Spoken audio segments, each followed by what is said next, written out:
Hi, Timmy. I'm so happy to see you and thank you for coming. Okay. Can you please introduce yourself for our audience? Yeah. I'm Sam, Sammy, Samantha Aurora, full name. I go by many things. I'm an online, I guess you could say it's like a content creator. I do a lot of Twitch streams. I'm also going to try to pick up the YouTube thing more because I did some videos and then stepped away. But yeah, you can find me under Mod Queen 09 online. Oh, that's so cool. And what games are you playing? A bit of anything and everything. I've literally just yesterday organized all of my old PS4 and Switch games, but I think I've just picked up Star Wars Jedi Survivor on the PS5 because it was free on there, and I'm like, yep, that's gonna be my zone out game that I play for hours on end. And for how long are you doing this, like professionally? I mean, it's must be going on about a year and a half now because I really picked up being sort of putting myself out there online more when I'd started coming out, when I sort of made my transition public, because I thought what's the best way than to find community. So yeah, it's been probably about November 2023. So that was some sort of an outlet for you.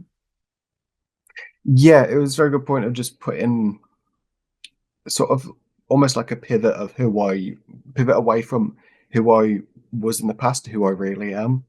And best way to express myself was online with other people who were feeling the same. It was a good outlet. Mhm. Still is a good outlet. Simi, I've invited you today to talk about transitioning, about your experience. I also know that you have a YouTube channel, and in one of your videos, you've shared that you never met a transgender person before you started questioning your own identity. Do you remember this moment and how it felt? Uh, yeah, so it's it's been a lot of work, obviously, trying to pin down when I started to feel incongruent to my own birth gender. But definitely from about 2015, I started to have doubts on my. I think the best way to describe it was doubts on my masculinity at the time. Realizing that the way I was acting and the way I was putting myself out there was an act, and that's really when I started to hone in on that. And I'm gonna name drop people, and if they see the video, they know that I always mean well. But I met someone through work who was one of my staff called Neve, and they were, at, I guess they were at the start of their transition at the time, but I can't really pin that down. And actually, it was meeting them that was my first interaction with someone from the trans community, not just non-binary, but someone actually transitioning from say gender to another gender rather than becoming non-binary. Um, and it was like, oh, yeah, that makes sense. And it just clicked in my head that, oh, that's something someone can do, but not clicking that that's really where my incongruence was sitting. And it sort of grew from there as an issue. And then when I got my wife, a partner at the time, she had a trans brother, and it was sort of the nail in the lid of just like they're what they're doing is how I feel in my brain that I should be doing. And like I've met a couple other people since then. It really helped their courage of doing it at their own pace helped me pick up the courage. And that's sort of also why I decided to put myself out online, right? Was that if people just see me, and even if half of it's just, oh, it's just pictures of my face, or it's just me talking nonsense or me playing games, me putting myself out there as me having thick skin for the online world as well will help one person come to terms with who they are and transition. Then I've done some good. I've helped someone just inadvertently, and because that's what happened with me. So yeah, that's yeah. I remember these emotions when it clicked, like, oh yeah, that's me. I didn't have the egg crack as people got. I didn't have the big, oh, this is it was slow things of just being like, man, like all the common things that people reiterate, like, I really like girls' clothing. It's so nice, and like all those little things. And then really I just sat there one day and it was can't remember how long I'd been with a partner at the time, but probably was about a year in. Yeah, because it was the start of 2023 where I really went, I don't want to be who I've been. That's not who I am. Actually, who I am is this, and like realized that actually the person that I saw in my head, you know, when like you're growing up, you have that. Oh, everyone's got a type that they date. That wasn't who I was aiming to date. That was who I wanted to be, and talked to therapists in the past and stuff helped me align those thoughts into being like, that's actually who I envision myself in my head. When I think of myself as feminine, like, and it was this slow process of just coming to terms with who I was rather than a big shattering of glass sort of realization. Yeah. Can you share your story about questioning your gender? How have you explored it? I originally came out as just gender fluid, as I think a lot of the community does, or like some people I've definitely met do, and it's sort of like dipping your toes in the water of like, oh, I'm going to start questioning that, and that's what I did originally. As well, when I came out to a partner, I was like, look, I don't know where this line is of like the trans umbrella. I don't know where my line is. So if I come out as gender fluid, and then it was within a month, she sat down and went, it's you trans only, you want to go by female. I was like, yes.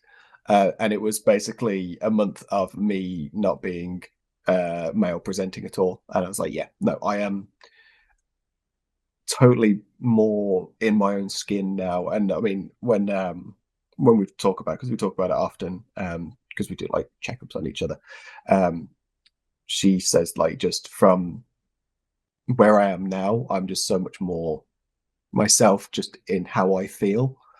And so it was really just that opening the door, because obviously having kids as well, it's a lot of my life is focused around making sure they're okay, they're growing up happy, and I'm secondary to their happiness. So actually with this, it was being able to have the emotional space myself to be able to explore myself where I knew that it wouldn't impact their happiness as well. And that's a lot to juggle, but you do it when you've got great partners. You know, the more I speak to trans people, to our community, the more I understand how diverse we are. For example, my experience was first I came out as a crossdresser to my ex-wife. And frankly, it took me, I guess, a couple of weeks to come out the second time, but as a transgender woman. I've searched obviously online on Reddit. I did all this browsing research. And then it clicked like, yeah, there are hormones. The second stage was, yeah, there are surgeries. That was my experience. It was That's it pretty as well. instant. Yeah, and it's almost like a slow burn, because I've known everything that's existed out there for a couple of years now. And when I first came out, like it was about November 2023, I came out. So I like to call myself a relative baby. Because even though I've been questioning it for a decade, in terms of being myself, still newer. And at the time, partner was like, "Oh, what surgery do you think you have?" And I was like, "You know what? I don't see any." And now it was the other month, I was like, "Oh, here's a list of things that if we ever have the option to, that I wouldn't be against." And she's like, "Okay, yeah." So it's definitely something that as you find your own truth, things become easier to envision. I think that's the main thing, isn't it? Yeah, I fully agree. And as you know, I work as a psychologist. I'm specializing with working with transgender people. And recently I was asked, can a person be transgender if they don't have gender dysphoria? First of all, what is your opinion? And can you share your experience of gender dysphoria? Yes. So this one, I, I thought long and hard about this one, and this exact topic actually, because it really comes down to a person what they feel dysphoric in. Um, for example, I didn't know what dysphoria was until I started to present my true self out there. It's sort of how I say, like, before and after transitioning. And it was actually looking back on I've never been a masculine man growing up, masculine, but like that was never me. I was always more effeminate, and that got me bullied at certain points in life. And so when I was male presenting, I'd present more masculine to try and feel in with it, but that didn't feel right. And I'd say that's almost what, looking back, I can feel like I felt dysphoric over how I was for being more effeminate and being like less masculine. But I wouldn't have thought of it as dysphoric at the time until now. I can sit here and go, I've actually had time to undo those nuts and those bad feelings from the past. And looking at it now, is the whole reason why I was doing that was trying to do essentially gender affirming care to myself to try and fit in with the society that I was based around at the time.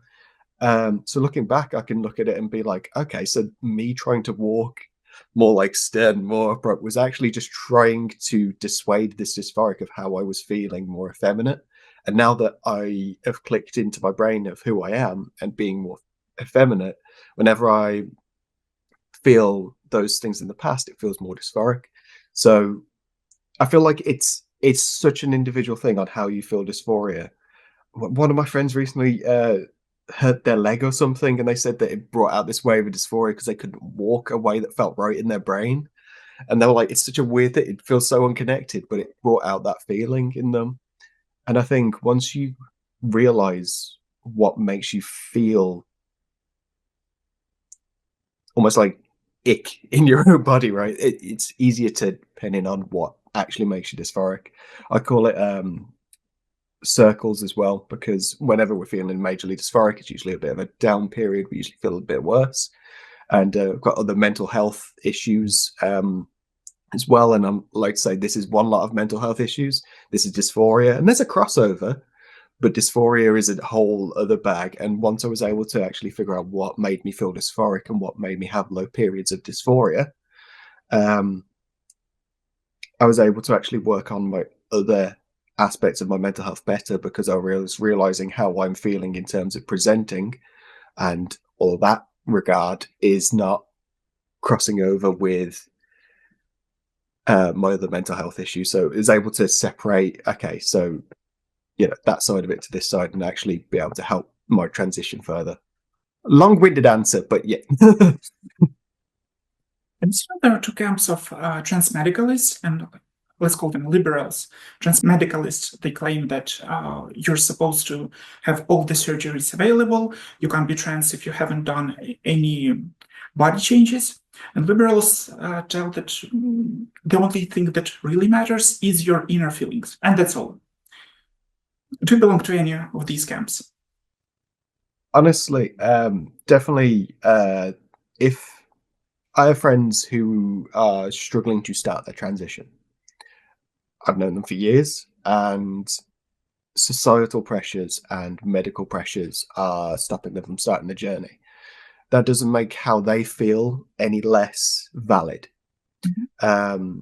It's the same way as the phrase of non-binary people don't owe you androgyny, right? The same way women don't owe you femininity, men don't owe you masculinity. However someone feels is their own journey, and you don't need to get all the surgeries to be a certain way. Biology isn't a strict binary system in any world, and if someone came to me and was like, look, I'm trans and I am starting transition, from the get-go, it's like, okay, sweet, what do you want to be known as, what's your name? like start down the process to make them feel happy, so that if they ever do want to do all the surgeries in the future, we've laid good framework. And then even if they don't, because I know so many people who don't want to have full I always forget the name of the surgeries, but full surgeries, then they don't need to. Like a big thing that I struggle with is voice training. I have a really weak voice, ironically, and it's hard to train that up, and that's a big, say, dysphoria bubble for me as well. But I've met trans women who have had surgeries and full everything, and their voice is still on the lower scale because they've never voice trained, and it wasn't an issue for them. And actually, it was meeting her, to one person in particular, and that made me realize that as long as what I'm doing is comfortable at my own pace, it doesn't matter what happens. I'm loved by the community, and yeah, encapsulated in that. I guess I fall somewhere in between. Yeah, gender Mm. affirming surgeries, they really can help. And Yeah. for me, it is the only way of transitioning. But that's my own experience. Mm. At the same time, we can't expect society to accept us fully if we don't present aligned to our gender. Like, if there is a mismatch, we can't expect society to change their opinion. I guess the world is I get that. still binary. Yeah, the world has a lot of catching up to do in terms of culture and societal norms. What I like to think is the struggles in the world and the efforts that we're going through now will make it easier for people in 30 years to take those first steps to present extra. It's breaking down that cultural and societal expectations. Yeah, so I get what you mean. Yeah. So let's change the subject. Let's talk about families and our closest people. What is your story of coming out to them?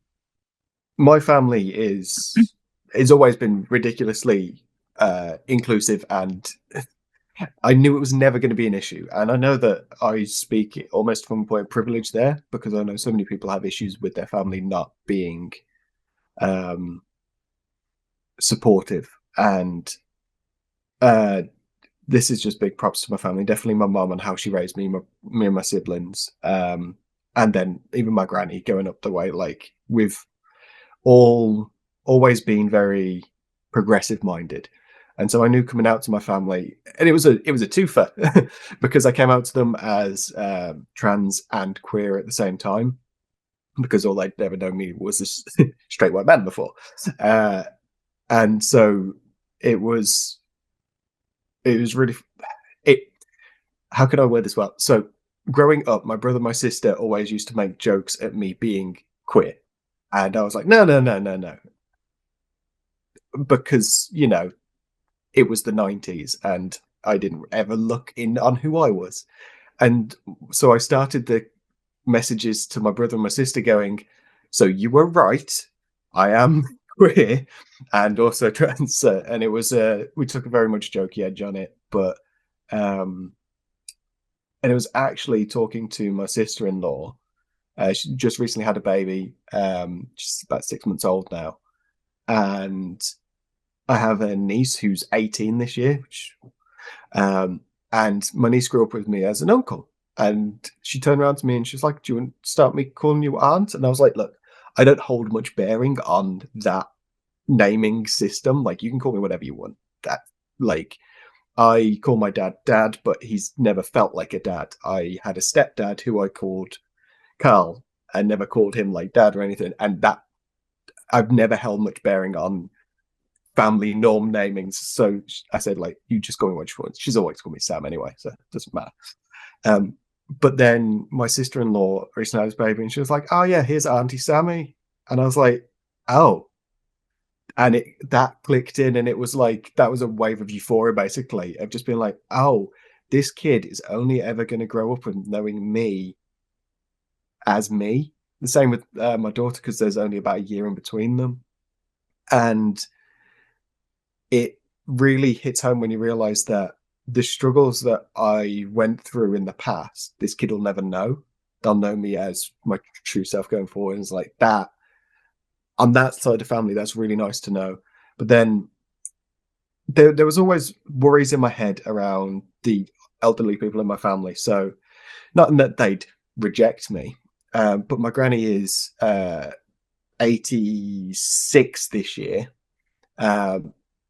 Yeah, yeah, and I was worried on her understanding of it, and she turned around and was just like, so the first thing, because we were expecting my daughter when I came out as well, or she wait, let me work out timeline on this. That's not right.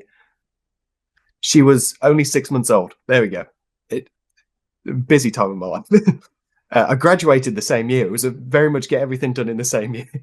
And I turned around to my granny and was like, oh, like, you know, well, it was like, gender fluid at the time, but I think she knew, and she's been on this process with me. And she was like, oh, how do you want me to refer to you then? Is it still Sam? Is it still she, her?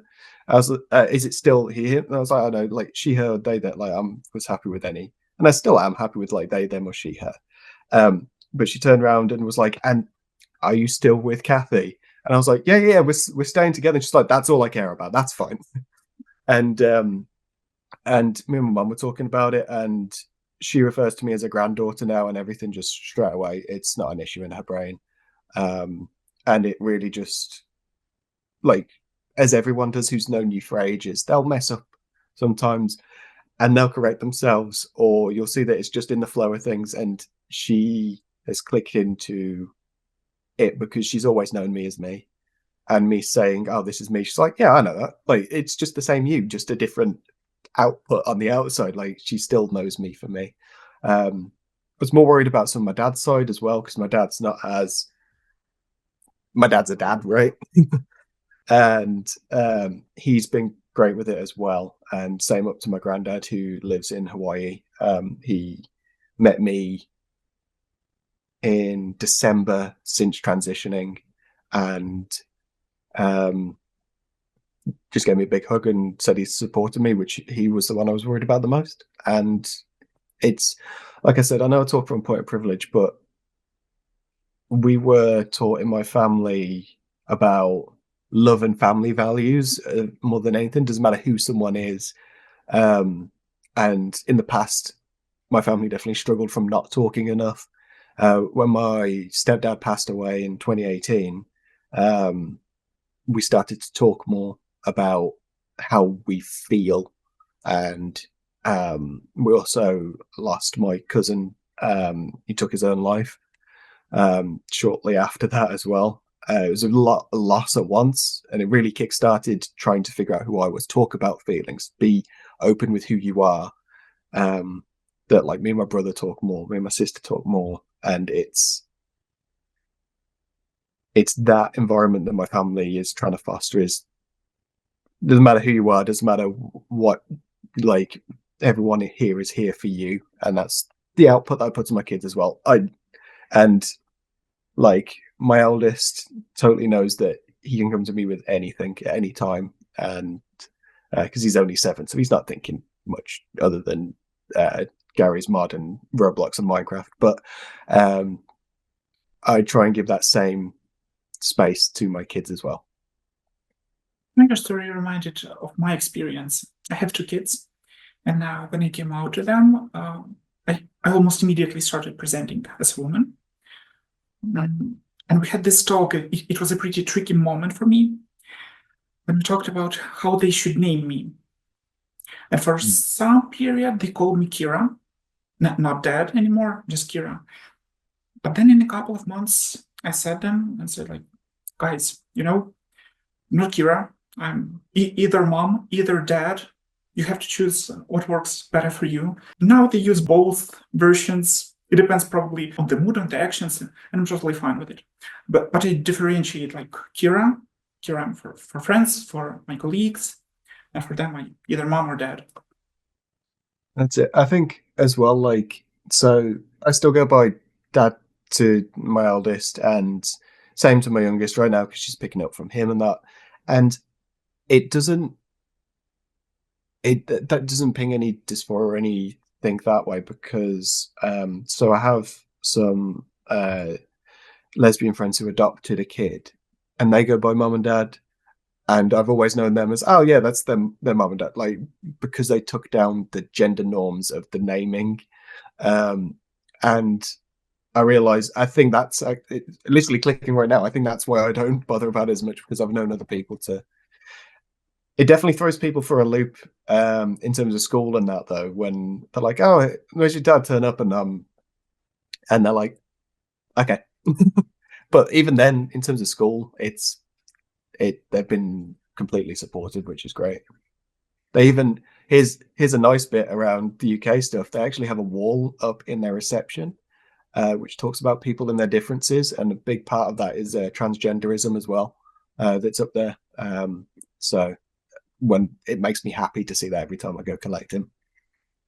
If you don't mind, let's talk on this subject about school and did something change when you came out as a transgender woman and other teachers and probably colleagues of your child saw you? Not really a lot changed. So it was very much, it was slowly growing the social circle around the transition. So it was close family and friends. Me and my eldest, his mum, we aren't together anymore. So when I came out to her, it was we sat down and had a talk on like, okay, what do I expect from her and stuff like that. And it's an ongoing conversation, obviously. And she's been really supportive as well, incredibly so. And around school, it's wonderful.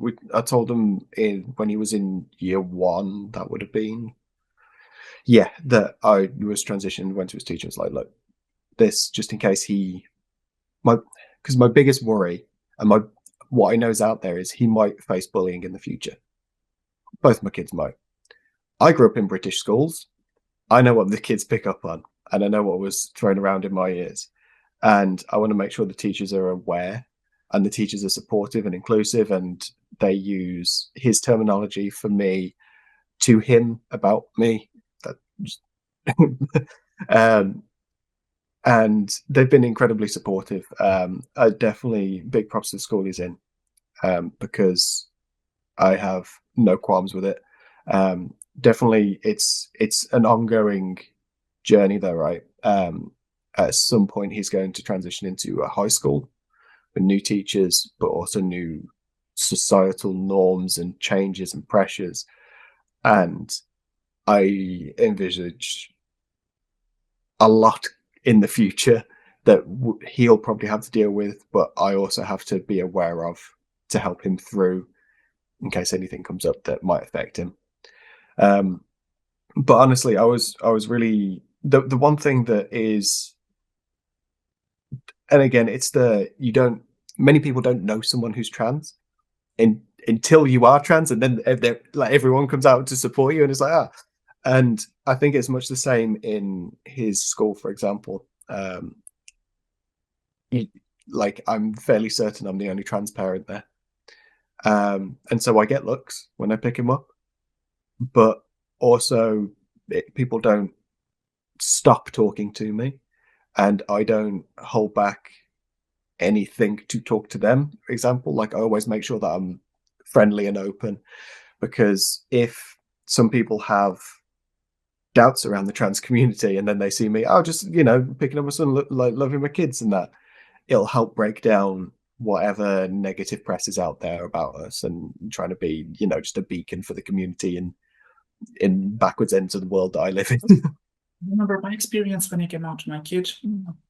I was also anxious and a bit concerned about bullying in the school. There was only one instance when he was asked about me. His friend asked, like, why does your father look like this? And the kid said, like, oh, my dad takes hormones, and now it's a woman. She's my mom now. And that's all.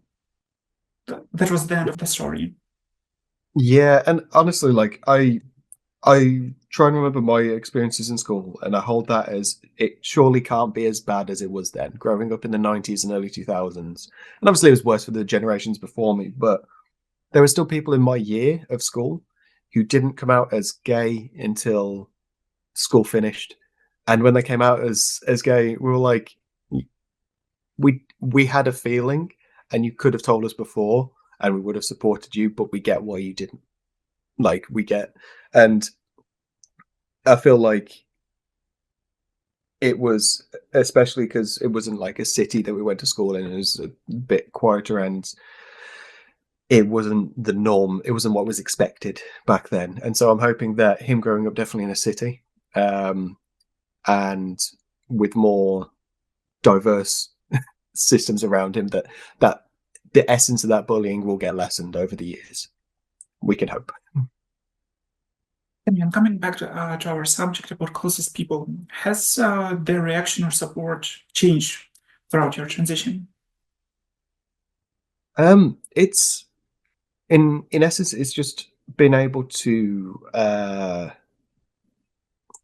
understanding my transition more for myself means that I've been able to uh, communicate it better to people like my mum, because my mum had all the questions because she's she teaches psychology and sociology, so she wants all the questions, and it's been able to actually understand my answers to stuff over time that is helping that side of the transition. But in terms of it, like, so when I came out to my partner, I was very like, she's LGBT anyway, so I wasn't. I was fairly sure she was going to stick with me at the time, and we've been married since, so she definitely stuck with me.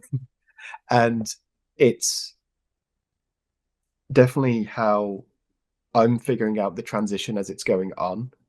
And being able to communicate that with her helps me grow and integrate myself more back into society. That's not the right words, but integrate myself back better for who I am now into life.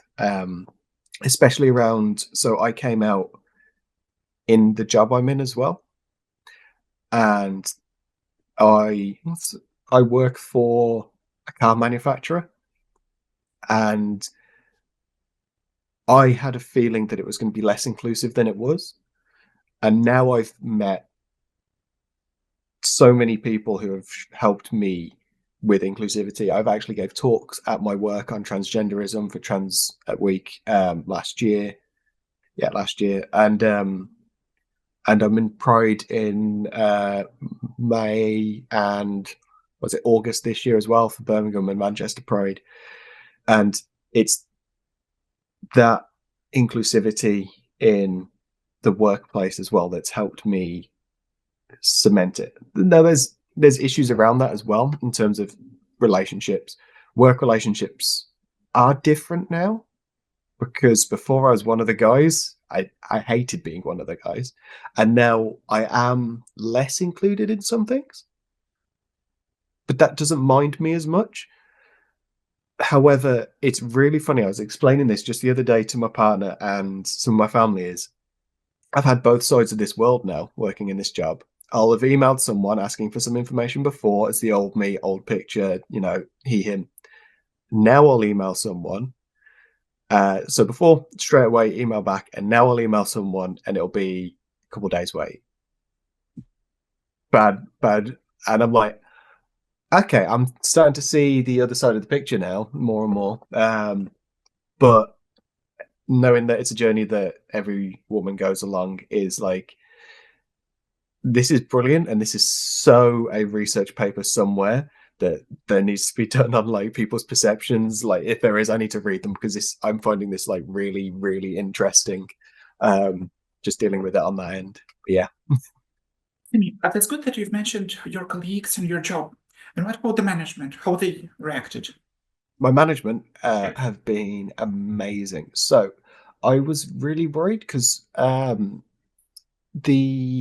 my manager I knew from university days, sort of the in and how I got the job, but I didn't know how that sort of stuff aligned with him, because it's not something that ever came up in conversation before. But he's really supported my transition and is really supportive and is still also a good friend as well. And I have levels of managers, and all the management going up the way to the top. So there was a woman in my company. I'll give away who I work for if people know her. But she was called Barbara Bergmeyer, a German woman who was head of the entire department, one down from the CEO. And it was the same month that I came out to family. I didn't come out to work at the same time. There was a sort of a separation between the two. And it was her that I first was actually talking to being about trans with, because she was a big supporter of the LGBT community, right? And it was the first time within the business I realized that it didn't matter who I was. They'll support me as long as I do the good work, right? It's always, if as long as the work gets done, they don't matter who I am, especially with like my expertise and that. And my manager above my line manager, she's the one that I go to for support in terms of HR reasons, time off for medical reasons, like blood tests and things like that. And she's very proactive in the help. She even sat down and managed to get me some meetings with HR and occupational health these coming weeks that I've needed to get booked in for a while. And they're really, we're a small team. We've grown a lot recently. We went from 14 to 31 people with all these graduate hires we just had. But we're a small team, but everyone in it knows me for me and are supportive, and the managers are fostering that level of support. And in the same way we're doing these talks, I've said, like, if anyone ever wants to sit down and talk with me about what being trans is or like what my experiences are, I'll happily talk them through it, because I said, if it's the first time you met someone trans, you'll have questions. And I don't want you to shy away from those questions. Those questions help stop like misconstrued data being what you think is right when you can get it from the source. It also reminded me of my experience when I came out in my university.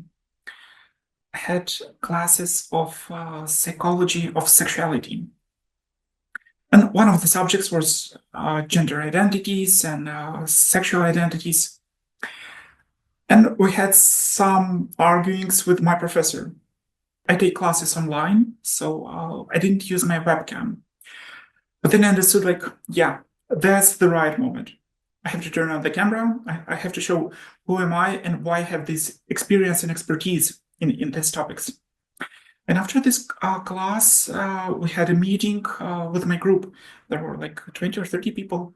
And we said, like, as you said, like this, we talked maybe for 3 hours. I received a lot of questions, some good ones, some silly ones. Some were, maybe for some people, they were offensive, like if you identify as an airplane, you know this. In the end of this meeting, every single person wrote me and said, thank you. Thank you. Now we know who our trans people are. I guess it's so important to talk openly and freely about us. Yeah, and I think that's why, especially not just highlighting that, but it's easy reason for certain groups of people to use the trans community as a scapegoat, because and this comes, I'm going to try and mimic someone from my work actually who did a talk on this, because it's something that stuck with me. And it's, at the end of the day, all trans people want to do is exist as they want to exist. They want to transition and just exist as that gender, as non-binary, as, you know, male, female. They want to exist as they feels right to them, and they want to just disappear into the rest of the world, right, as just who they are. They don't want to highlight themselves. A lot of people I've met who are actually transitioning have huge anxieties, and I know mine's got worse since transitioning as well.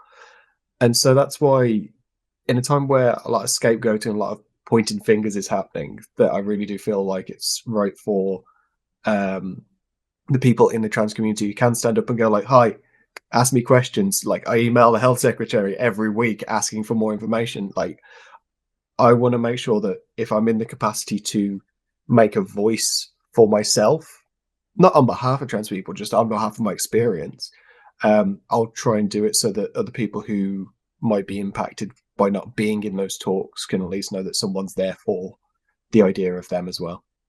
Also, I guess you've noticed that there are a lot of influencers and activists, let's call them, who are pretty aggressive. They feel themselves superior. I'm talking about trans activists and trans influencers. I'm not sure it's the right way for our community. We need to somehow find this meeting point with other society, with other people. Aggression is not the right way, I guess. Exactly. And it's, yeah, like, I never believe meeting aggression with aggression works. It's just making sure that there's a word that I'm forgetting completely, but lack of knowledge isn't filled in with misinformation. The information's out there, and it's good to have our voice represented in talks. For example, a lot of stuff obviously going on in the UK, a lot of the trans talks are happening without trans people in the room. Put us in the room, because if none of those people have ever met someone trans, they're not informed to know. It's the same exact argument I'll put around women's rights, put around any sort of rights, is the people that the rights are affecting should be in the room with those talks if anything's going to change for the better. Exactly, exactly. Samia, as a counselor, I should ask you this question. You said that you had a therapist. Can you tell your story of how you realized that you need professional help, and did it work for you? I went to some therapy back in 2018. So one thing led to another, and I ended up splitting with my partner at the time in not a good way. It was completely my fault, and realizing that I had essentially, I don't know the best way to word it, but a break of character of just something that wasn't myself. Not to muddy it, but essentially I cheated, and that cheating wasn't in me. But realizing now, going through therapy, there's a lot of other reasons that led to it. It ended with me and partner at the time obviously splitting, but me realizing that it's not just me cheating, there's other stuff here I needed to get seen to. That therapist time, we talked on a whole range of issues, because it came at a time as not long after that's when my stepdad passed, and it was dealing with that, and there weren't many sessions because I just wasn't able to afford the upkeep on them. But the things we talked about helped to identify that I'm going to try and word this well, because I'm never going to word these things out, and I've thought on it as well, and I still haven't worded it out. I was never in control of who I was. I was letting societal norms and the pressure from outside dictate how I was acting in the world. And that led to me having this cyclical nature of self-destruction in a way. It was almost, since like 2011 to 2018, every 2 years I'd do something major which really screwed up my life. Now, since then, I haven't. So the therapy definitely helped in that regards, to highlight that. And we talked on how basically all these ideas and how I should act, or how I should be like reacting to stuff, was leading to my own inability to progress. And it came up then, like she said, it highlighted, and we talked into more like this being like what a lot of different communities feel. It led one thing to another, and talking about gender identity.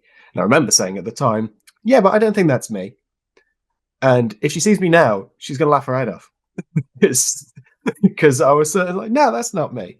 But really, it was the seed that had been growing that was just sort of just like, oh, that, and it stuck in my mind. And then in 2019, I started university in September. So before then, I was a chef. So I was very much in that sort of occupation, to now being in university and learning and research and talking, and actually having the space and the mental time, instead of doing like 70-hour work weeks, of actually having the time to be like, who am I? Like actually looking at myself, having the time. And as many people probably felt over the COVID era as well, that's when I was able to really take on the aspects of some of the things we talked about in therapy, of how I could deal with my own destructive nature on like how I was acting, and I could be like, right, I can take account for that. It's because I'm not feeling ever like myself. Like I was watching myself from behind my own eyes, like almost self-disassociation.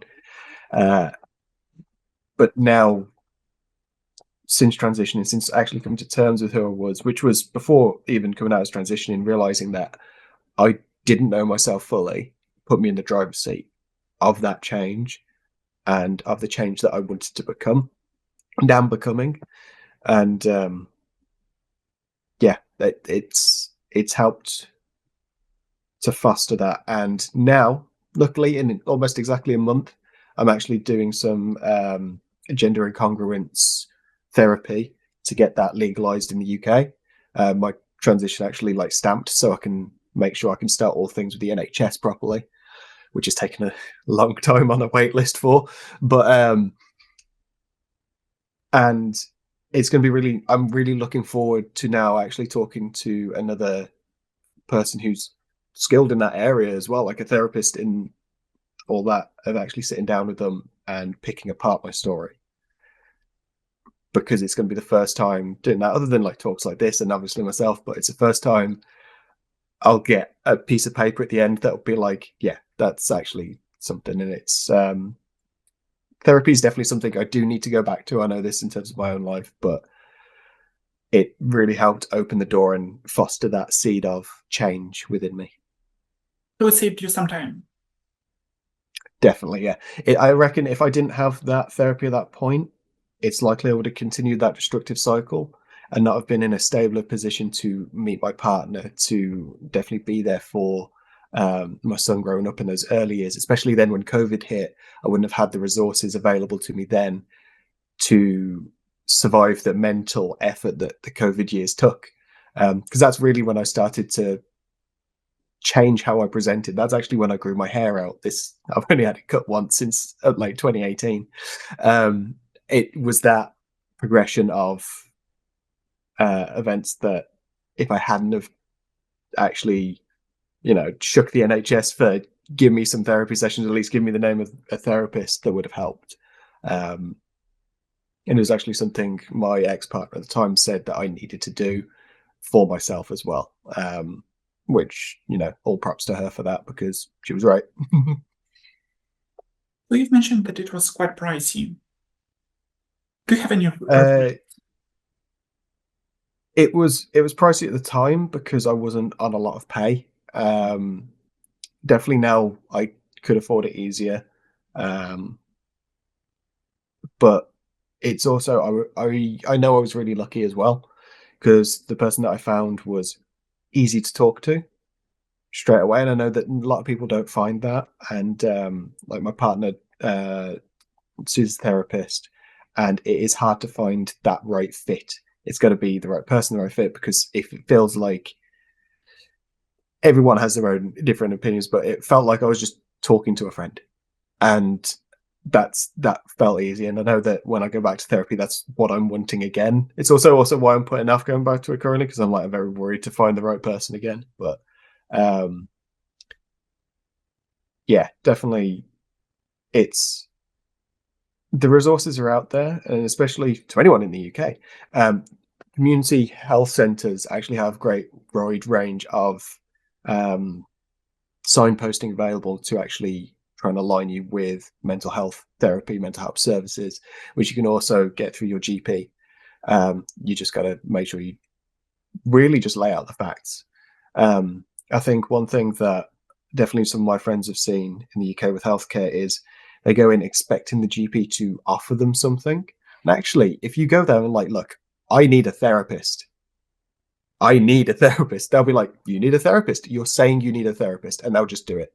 They won't question you because you're coming to them with what you feel is best. And that's been my experience so far, is like, the more that I've told them I want something, I get it. Rather than being like, oh, I think maybe, like, letting them drive it, they'll try and figure out what's best. But if you have a feeling you know what's best, they'll run away with that, which they've done with me over all forms of therapy and mental health work. So there's a tip for anyone struggling with that in the UK. When talking about the tips, can you give any tip or advice from clients' side of the fence, how to find the right therapist? Really, we can hold a lot on ourselves on and I'm definitely not an expert on this, but we can hold a lot on ourselves on what we think we should get out of therapy, when all it really is someone enabling a conversation for you to have with yourself, right? They are essentially just a person in a room that you are talking to for them to iterate what you've been saying back. And so the main point is you should feel safe and comfortable with whoever you're talking to. Ironically, I definitely feel safer in talking to female voices over male voices. I don't know why that is. Maybe therapy will bring that out. But it's the reason why when even selecting my therapist for the gender incongruence meeting, I knew that I wanted to speak to a woman on the topics. And it's figuring out how you would feel best to talk about yourself to that person. So they've got to feel safe. You've got to feel like they need to make sure that you feel like your voice is being heard. Because I know some people have had therapists like, yeah, but they would just sort of fob me off. And like, well, obviously that person doesn't work for you, but that's definitely not all therapy. So yeah, that's, like I said, I'm not the expert, but that's definitely how I felt going into it. That's cool. Thank you for sharing these tips, and I fully agree from my side as a therapist. Sammy, you're quite popular on social media. You have TikTok, you have Reddit, you have Instagram. Were you always socially active, or it somehow changed during your transition? It was no, not definitely not on social media anyway. It really did snowball the second that I started to transition, but it's something I always wanted to do. I always wanted to put myself out there online, but ironically, every time I did, it felt inauthentic. And it's been really fun looking back as to reasons why I struggled to do it in the past, to reason why it feels so easy now. And it's because I like myself now. In the past, I found it really tough to like who I was. And so putting that out there online is just, it's hard to do. And definitely, if you see my upload schedule, you'll see where I'm having like dips of really bad dysphoria or mental health because I don't upload regularly. I don't stream regularly. But it's been really nice being social online as well, because I've managed to connect with people, LGBT around the world, trans around the world. And it's just been an amazingly humbling experience to talk to people who are going through similar situations or hearing their stories. And it's crazy because as some of them, like, I've got my own Discord for my Twitch stuff, and people say about what's going on in their lives in there, and it's really interesting to see what is going on with people around the world. And it's been really nice, and it's something I'm not going to stop anytime soon, and I'm trying to gear it towards, stuff that I'm interested in, like video games, but also making video games and tech stuff and all that, because even though I'm trans, that's the stuff I like. And if people can connect with me over the trans stuff or games, it's fine. And but yeah, it's been really nice. And honestly, the amount of negativity I've got online has been minimal so far. And I know that might change and it might get worse. I've also got thick skin, and I very much interact in a way of, if someone's out there for hate spreading, just straight block. There's no argument there. Like, and like, because that's just the way I feel of it. Like, if people see a space where they see is friendly, they more likely to gel with something. Like, I gel with a whole bunch of trans content creators online as well, that I'm like, their content's like really nice to interact with, and that's how I want to position my corner of social media going forward as well. I'm not familiar with the gaming community. Can you tell me more? Is it supportive for trans people? I'd say overwhelmingly yes, despite what you see coming out of news articles online of people being like, this game's woke now and all that stuff. But generally, I have friends who work in games companies. The games companies are inclusive, and so is the gamer community. There's just always bad actors, and the bad actors get more of a highlight than the millions of nice people. Especially with the sort of games I play, it's all very, chill, cozy sort of gaming, and it's a gaming experience where you make the most out of it, and that's what I get out of, streaming and doing games on Twitch. I used to use games as a form of escape growing up as well. Definitely escaping into like RPGs and like fake worlds and that. But now I use them to almost connect to more people, which is, a really fun way of changing that narrative. But yeah, no, it's I'd say it's nice and inclusive, and it's definitely inclusive when you find your groups within any facet of the gaming community. Somehow replace in-person communication, like in real life. Oh, I just had something that popped in my head that actually fits into this sort of talk as well, because I do a lot of I haven't done this stuff here, but I do a lot of like Warhammer painting as well, and I do a lot of like D&D as well, and it links to those that the inclusivity on those talks and those hobbies is amazing. And actually the D&D community helped my transition, because it helped me dip into playing as someone else, and that person I'd always play as was totally just the me I was going to transition into. Like, oh, who are you playing? Yeah, I'm playing this person. Ah, you're playing another female elf.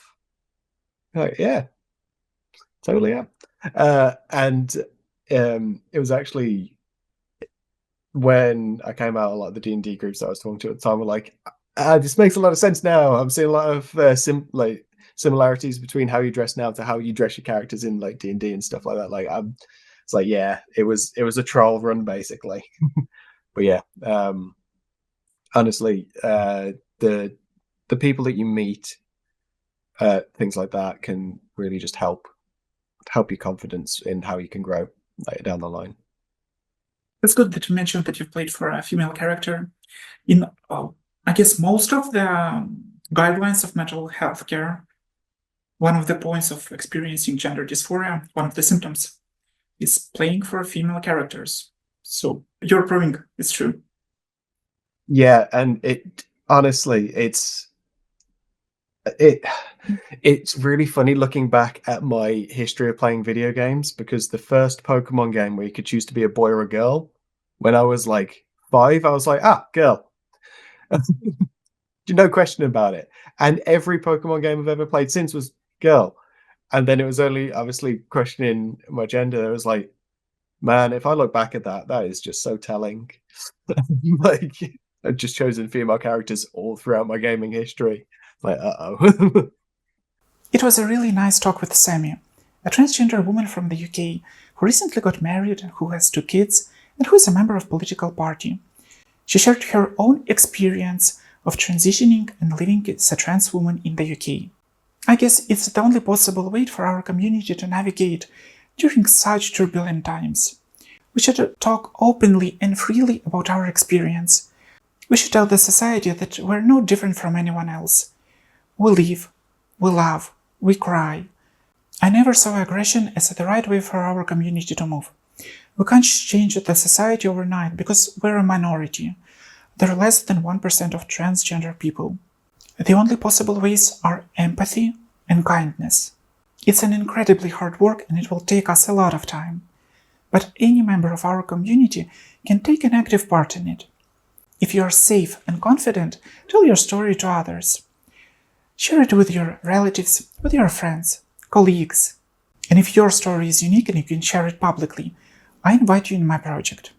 I'm looking for professionals who are working with transgender people, LGBT community activists, and active members of our community. If you're interested in it or know someone who does, you can send me a letter on my email. I will leave it in the description under this video.